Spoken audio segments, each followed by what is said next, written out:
Michael Popok, Legal AF. I love video cameras because they create evidence and receipts. And what do we have again now? We've got new reporting about video camera footage on Jan 6th of Donald Trump's election day coordinators, Donald Trump's lawyers, Ken Chesebro, with giant envelopes under their arms as they acted as mules to take fake elector certificates, I repeat, for Michigan and Wisconsin, and try through a circuitous route all the way through aides to Representative Mike Kelly in Pennsylvania. Yes, the same Mike Kelly who's on the January 13th, the June 13th commission to try to figure out what happened in Pennsylvania with Donald Trump. That Mike Kelly, to try to get it to Mike Kelly through his aides to get it to Mike Pence. And we'll show you video. And we'll show you a video that when that failed on January the 5th, and the main election day coordinator, G. Michael Brown, who worked with a guy named Mike Roman, who's been indicted a couple of times, who's the election day coordinator for Donald Trump. They kind of wandered around, confused what to do with these giant envelopes they had. I'll show you the video. And how do they get it to Mike Pence? So there was a mad scramble. On January the 6th, the actual election counting day, when they got it over from Mike Kelly's aides, the ones that work for Mike Kelly of Pennsylvania, and they got it over to Ron Johnson's aides of Wisconsin to try to get it into the hands of Mike Pence at the last moment on Jan 6th, as the insurrection raged just outside the doors. But fortunately, a combination of Mike Pence, guided by who? Judge Luttig, friend of the show, been on the show a number of times with me, giving interviews. He decided not to take or recognize the fake elector certificates. So he had the Senate parliamentarian refuse the big fat envelopes filled with the fake elector certificates. How do we know all this?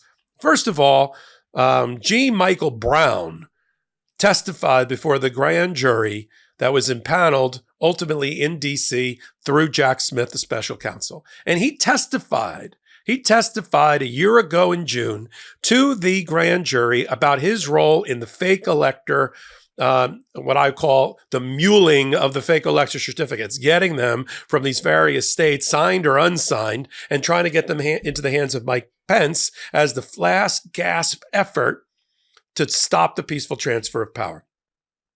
We knew about all of this. And by the way, G. Michael Brown is apparently represented by the same lawyer that represents Walt Nauta, the co-conspirator with Donald Trump in the recently dismissed Mar-a-Lago indictment.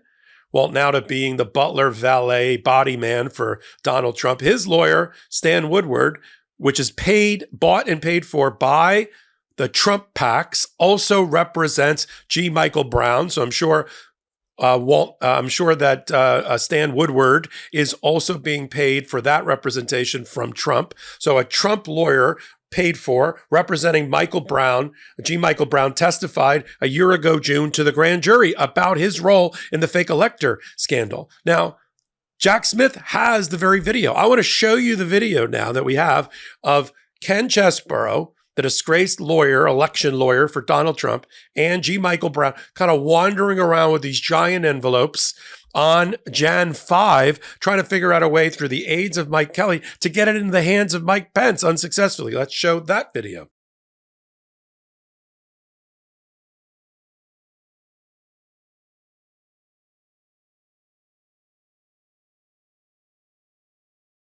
Now, we know that's Chesebro and G. Michael Brown because there's a text message from Ken Chesebro the next day confirming that he was wandering around, and that's what was in those envelopes. So we've got that going for us. Then there's the mad scramble on the 6th, and I think we have video for that we'll cut to.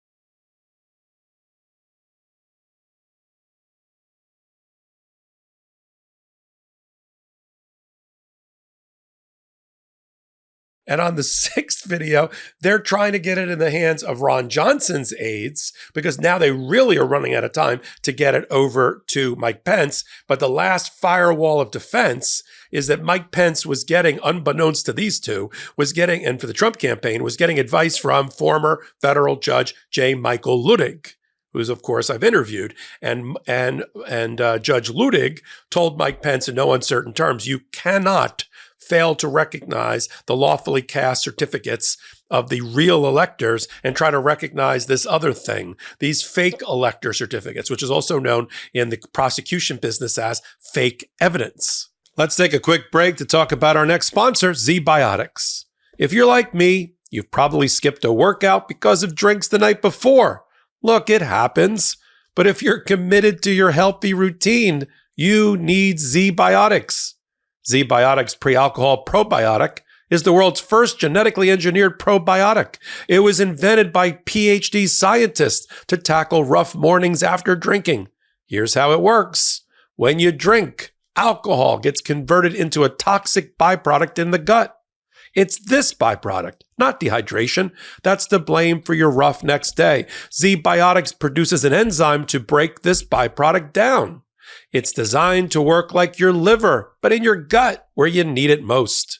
Just remember to drink ZBiotics before drinking alcohol. Drink responsibly and get a good night's sleep to feel your best tomorrow.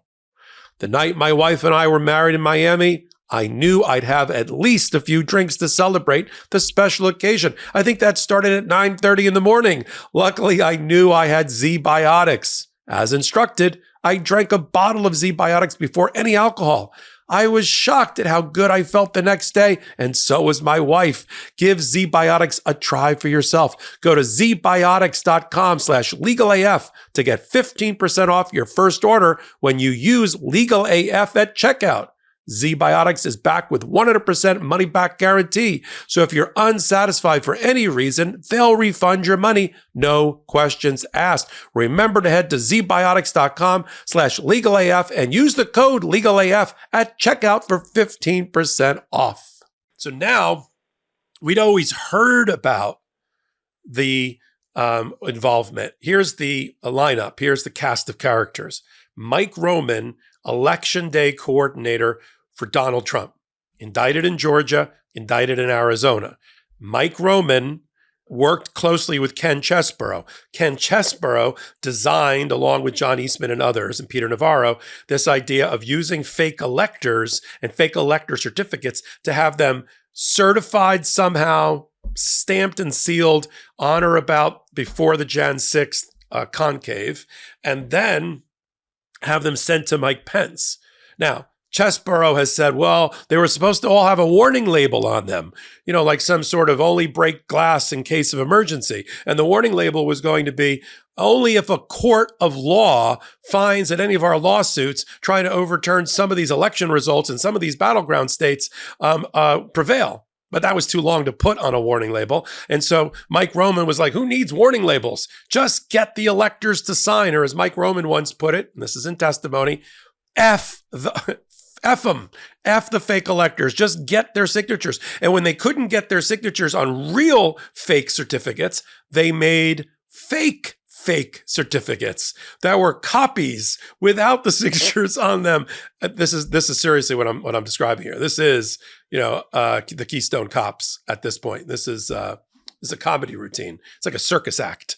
And so they take the fake elector certificates from Michigan and Wisconsin. And Mike Roman, who's the lead mule trying to bring these fake elector certificates into the Capitol, he's using his assistant, who is the special assistant election day coordinator, G. Michael Brown, who worked for the campaign, to connect with Chesebro and to carry these packages with them from Wisconsin and Michigan and get them in somehow, get them into the Capitol, get them into Mike Pence's hands. And so when the 5th, January 5th, and all their efforts there, and you see them wandering around with these packages, well, that fails. They try again on the 6th. And that's when that last firewall of Mike Pence, guided by J. Michael Ludig, and who then instructs the Senate parliamentarian, don't accept any packages from any strangers. I mean, I'm paraphrasing. Because Mike Pence had no intention to reject the real valid certificates and somehow recognize the fake evidence, the fake elector certificates, or to throw up his hands, which is what they wanted as an alternative, and say, well, can't figure it out. There seems to be 2 contingencies from Georgia and from Michigan and from Arizona and from fill in the blank.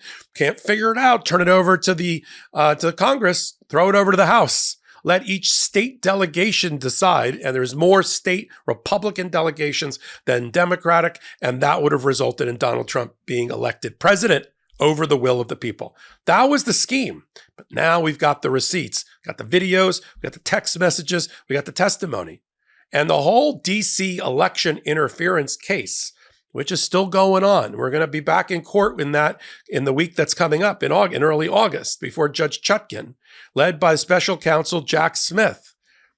It's part of that indictment. The 4 counts against Donald Trump is the use of the fake electors. And the fake electors and that component, that link in the chain of the conspiracy, is so important now since the Supreme Court ruled on July 1st in the immunity decision. Why? Because in the immunity decision, even though it's been reported various ways as absolute immunity under all circumstances for any bad act, that's not true.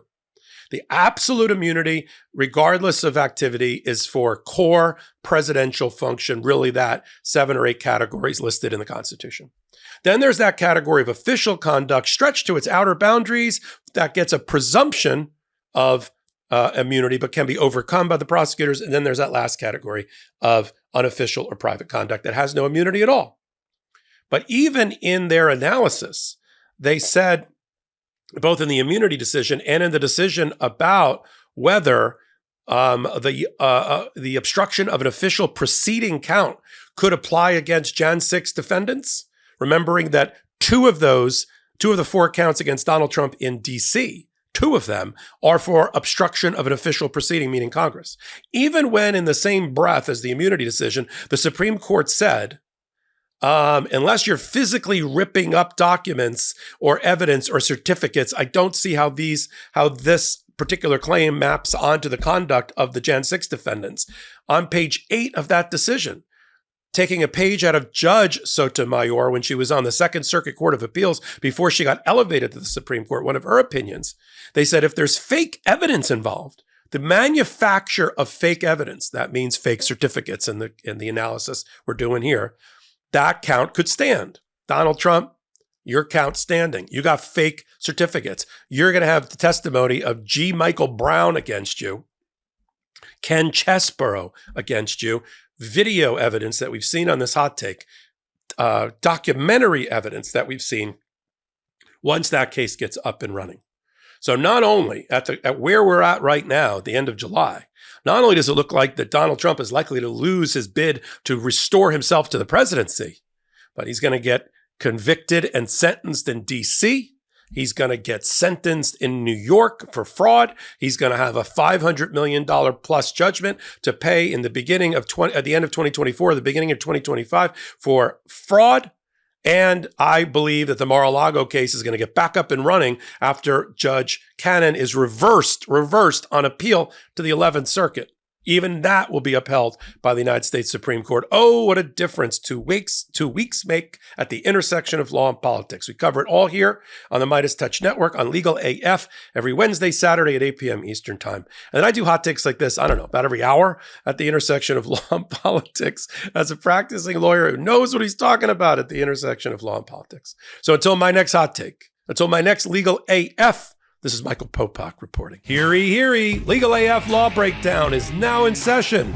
Go beyond the headlines and get a deep dive into the important legal concepts you need to know and we discuss every day on Legal AF. Exclusive content you won't find anywhere else, all for the price of a couple of cups of coffee. Join us at patreon.com/legalaf. That's patreon.com/legalaf.